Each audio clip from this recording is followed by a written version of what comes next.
Dans cette section finale du Kena Upanishad, il est révélé aux dieux que ce qui existait avant eux était le Brahman. Cette révélation entraîne un changement chez les dieux, qui prennent conscience que leur succès n'est pas leur propre réussite, mais celle du Brahman dont le pouvoir s'est manifesté à travers eux. Cela provoque une transition cruciale dans leur conscience, une prise de conscience de quelque chose de plus grand qu'eux-mêmes, qui est pourtant eux-mêmes. Ils réalisent que leur identité est en réalité une expression limitée d'un moi plus élevé, et il y a donc un changement dans leur relation avec le Brahman. Ils commencent à tourner leur conscience vers cette réalité plus élevée et à reconnaître que toutes leurs réalisations sont en réalité la manifestation du Brahman à travers eux. Ce passage décrit également comment le Brahman se reflète dans les dieux, en leur apportant sa lumière, son pouvoir, sa joie et son extase. Ce processus de transfiguration transforme également la nature du monde en une nature divine. Il est important de noter que la traduction de ces concepts du sanskrit vers l'anglais est difficile, car l'anglais ne peut pas rendre pleinement et précisément la richesse des mots sanskrits et leur contenu expérientiel. Cela conduit parfois à une interprétation erronée du texte. Maintenant, voici la commande de cette signification. Elle te commande quoi soudainement la phrase n'a aucun sens, éclair de lumière qui tombe de la paupière est pareil chez les dieux. Maintenant, que signifie-t-il ?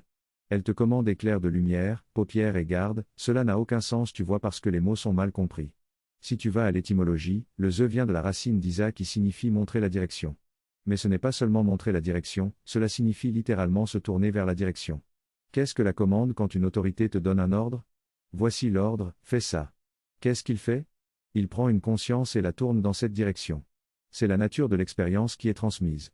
Le mot ou l'idée de commande ou d'autorité est un élément du contenu de l'expérience, un pouvoir qui te saisit et te tourne dans une direction différente ou spécifique.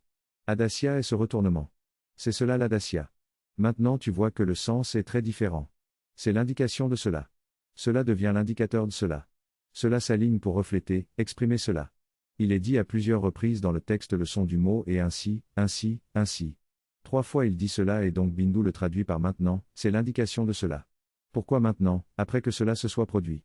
Maintenant, cela devient l'indication de cela quand les gardes s'éveillent, oh voilà la source de notre victoire. Voilà le pouvoir qui agissait à travers nous. Maintenant, cela devient l'indication de cela. Tu vois le sens.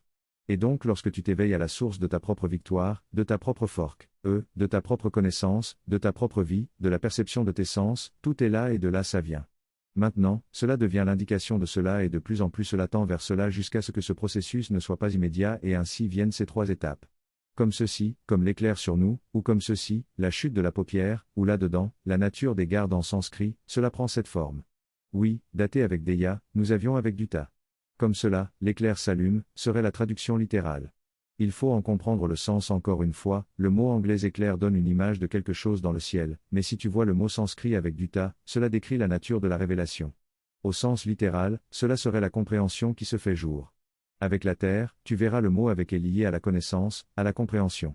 Pas seulement la connaissance en elle-même, mais la compréhension qui se fait jour. Avec du ta, la même racine qui est une compréhension qui surgit, une apparition soudaine de la compréhension. Et cela ne dit pas les éclairs clignotent en anglais, ce sont 2 mots différents, cela dit l'éclair s'allume. Donc, la perception de la connaissance devient perceptible, ce serait la traduction littérale de cela. Et c'est du mauvais anglais mais cela transmet mieux l'état d'esprit que le vocabulaire sanskrit donne comme expérience. Et donc de cela, la perception de la connaissance devient perceptible. Et cela est mauvais anglais comme traduction littérale, mais cela rend mieux l'idée de ce que le texte sanskrit nous donne comme expérience. Et bien sûr, dans la traduction pour en faire une phrase anglaise correcte, comme ceci, l'éclair sur nous, Sarchar le traduit par ainsi est l'indication de cela. Le mot suivant est ainsi, ainsi, ainsi. Et donc ici, oignon, oignon, Macéda et la nimisha est ce clin d'œil. Ainsi que tombe la paupière, Sarchar le traduit par le clin d'œil. Et de même, ainsi, une théorie, naît une nature des dieux. Maintenant, ces 3 termes, Yura Bindu les a élaborés dans le commentaire d'une manière qui non seulement a un sens éminent, mais il décrit ce processus de ce qui se passe quand tu ne reçois pas et ne reflètes pas le divin. Il dit que tout cela a changé pour exprimer la nature divine explicite. Tout ça n'est pas fait par un miracle soudain, cela se fait par flash, des révélations, des touches soudaines et des aperçus.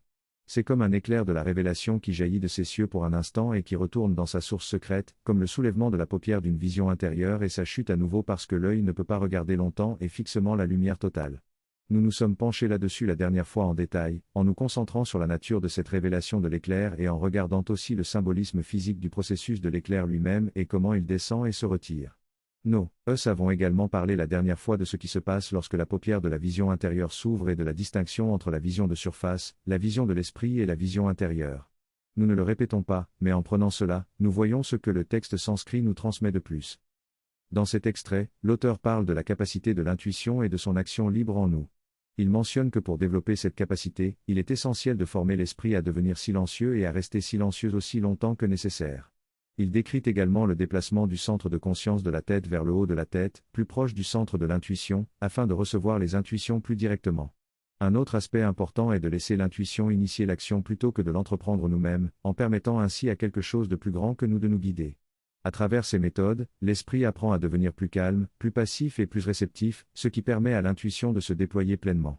L'auteur souligne également que la répétition de ces expériences intuitives renforce la capacité de l'esprit à rester dans cet état de réceptivité et de calme. En somme, la passivité mentale et la réceptivité sont essentielles pour développer la capacité de l'intuition et permettre à l'esprit de fusionner avec elle. Selon cette synthèse, le texte décrit le processus par lequel la conscience inférieure est entraînée à devenir un véhicule conscient et un instrument pour la conscience supérieure. Cela se fait par la répétition de toucher et de visite de la conscience supérieure, ce qui entraîne un changement dans la conscience inférieure. Le texte parle également de la nature des dieux et de leur travail en nous, qui se manifeste dans notre propre travail et activité. Il rappelle également que le même texte peut être compris à plusieurs niveaux, correspondant aux 5 éléments, aux forces des dieux et à l'essence divine de l'Atman. Tout cela se produit de manière simultanée, et ce que nous percevons dépend de notre niveau de conscience. Dans ces paroles, il est expliqué que nous pouvons trouver la divinité en nous-mêmes et dans notre environnement. L'exemple de Ramakrishna Paramahamsa est cité, qui a connu des expériences de béatitude en contemplant des scènes de la vie quotidienne, comme des cygnes volant dans le ciel ou un garçon jouant avec des vaches et voyant Krishna. L'auteur explique que derrière toutes les formes se cache quelque chose de divin, mais que nous ne pouvons le percevoir pleinement que lorsque nous éveillons notre conscience plus profondément. Les dieux en nous aussi éveillent à ce qui est derrière les dieux et grandissent dans leur perception. La répétition de ces expériences divines fixe les dieux dans une attitude d'attente et de fascination, et nous aussi, en tant qu'êtres conscients, sommes amenés à éveiller en nous cette perception de la divinité. La phrase se termine en disant que ce processus se produit dans tout ce qui est des dieux. Ainsi, nous devons d'abord connaître ce qui est en nous-mêmes avant de pouvoir comprendre ce qui est dans les dieux. La suite du texte décrit comment cette connaissance grandit et est fixée en nous, grâce à la mémoire, la volonté et la répétition constante. Les dieux, notre esprit, notre vie et nos sens sont de plus en plus fixés dans cette connaissance et cette joie de toucher et de voir la gloire transcendante. L'auteur explique que, comme nous ne pouvons pas connaître directement la divinité, il est important de l'attendre et de la désirer, tout en se détachant de nos propres motivations égoïstes. L'importance de la répétition est soulignée, car elle nous apprend à devenir passifs et à attendre la manifestation de la divinité. En utilisant l'analogie d'une fleur, il est expliqué que nous devons être réceptifs et aspirer à cette expérience divine, en utilisant la répétition pour apprendre à répondre à la divinité plutôt qu'aux choses extérieures. En résumé, le texte explique comment nous pouvons trouver la divinité en nous et dans le monde qui nous entoure en éveillant notre conscience et en répétant les expériences divines pour les fixer en nous. L'histoire racontée ici par Sri Aurobindo concerne un homme qui s'est rendu dans un ashram et a demandé comment les personnes qui y travaillaient pouvaient pratiquer leur sadhana, pratique spirituelle, tout en accomplissant leurs tâches. La réponse qu'il a reçue était que toutes les personnes dans l'ashram étaient tombées amoureuses de la mère, leur gourou, et que toutes leurs actions étaient consacrées à elle. Il voyait sa présence partout et pensait constamment à elle. Cette expérience lui a fait comprendre que la pratique spirituelle n'est pas limitée à des actions physiques envers le gourou, mais qu'elle peut se faire à travers une conscience constante du divin. Sri Aurobindo explique ensuite que lorsque notre conscience est tournée vers le divin, nos pensées, nos émotions et nos sens sont également attirés vers cette réalité supérieure. Nous commençons à percevoir la présence divine en toute chose et finalement à voir la divinité même dans chaque objet et être.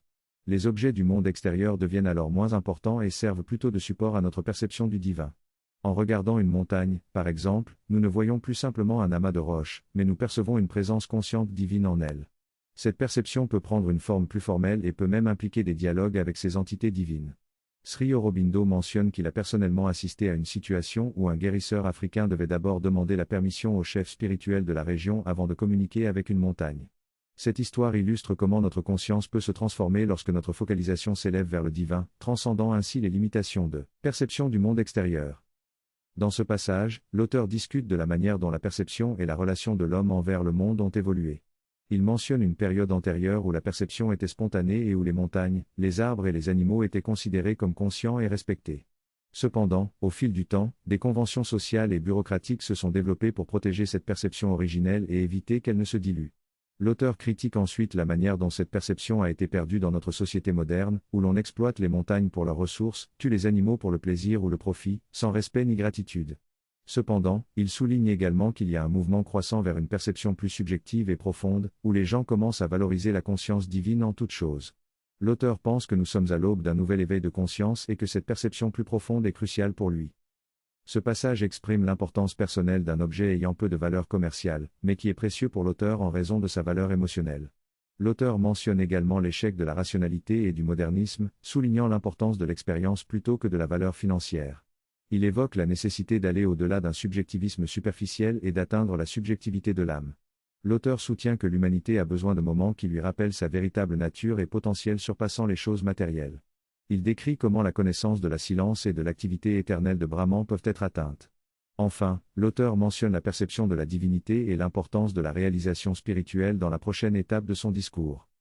Dans cette réflexion, il est souligné que notre parcours de vie est marqué par une série de contacts et de souvenirs accumulés au fil des vies précédentes. Par conséquent, il arrive que dans cette vie-ci, nous ressentions qu'il nous manque quelque chose, que nous devons percevoir et expérimenter davantage. Certains d'entre nous ressentent clairement ce manque et se lancent dans une quête spirituelle pour le combler. Cela se produit non seulement individuellement, mais aussi à l'échelle de l'évolution collective de l'humanité. Ces quêtes plus fréquentes, combinées aux crises actuelles, poussent les gens à chercher plus loin. La conscience de cette recherche devient plus forte et les souvenirs s'approfondissent, donnant lieu à une transformation de notre état de conscience et une connaissance de notre éveil spirituel. Ce cheminement vers l'éveil de la conscience se traduit également par une transformation des dieux, c'est-à-dire une transformation de nos pensées et de nos croyances. Le message ultime de ce cheminement est que toute existence aspire à cette recherche de la félicité divine. Notre but en tant qu'être humain est de redécouvrir cette félicité qui est à la fois notre origine et la manifestation que nous devons apporter dans ce monde. Nous avons le potentiel d'incarner cette délice divine et d'être des agents de transformation au sein de l'univers. Ce parcours vers la félicité divine est le but ultime de l'univers, une évolution constante vers sa manifestation de plus en plus complète. En tant qu'être humain, nous sommes les points focaux de cette évolution, et c'est à travers nous que l'univers espère construire le pont nécessaire pour manifester cette félicité cosmique. Cette réflexion invite à méditer sur cette idée et à prendre conscience de notre rôle dans cette quête universelle vers la félicité divine.